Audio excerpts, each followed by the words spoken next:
Hey guys, so ரீசெண்டாக வந்து பழைய சோறு வந்து இப்போ ரொம்ப வைரல் ஆகிட்டு இருக்குது.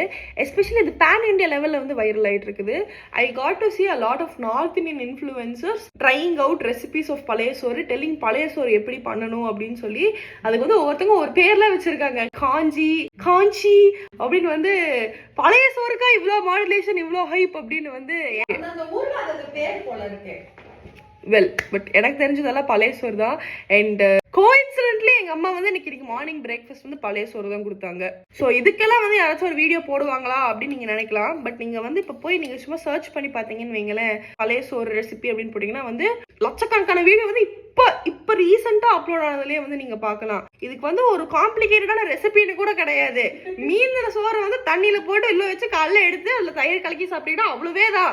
பாண்டிச்சேரியில வந்து ஒரு ரெஸ்டாரண்ட்ல வந்து பழைய சோறு வந்து மெனுல வச்சு ஒருத்தங்க அதை வாங்கி ரிவ்யூ வேற பண்ணாங்க.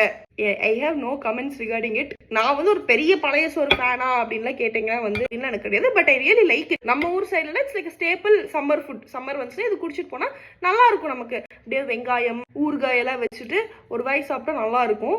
வந்து நானும் வந்து இன்னைக்கு மார்னிங் தான் சாப்பிட்டு போறேன். நீங்களா என்ன பிரேக்ஃபாஸ்ட் சாப்பிட்டீங்க அப்படிங்கறது வந்து கமெண்ட் செக்ஷன்ல சொல்லுங்க. I see you in another video. Bye bye.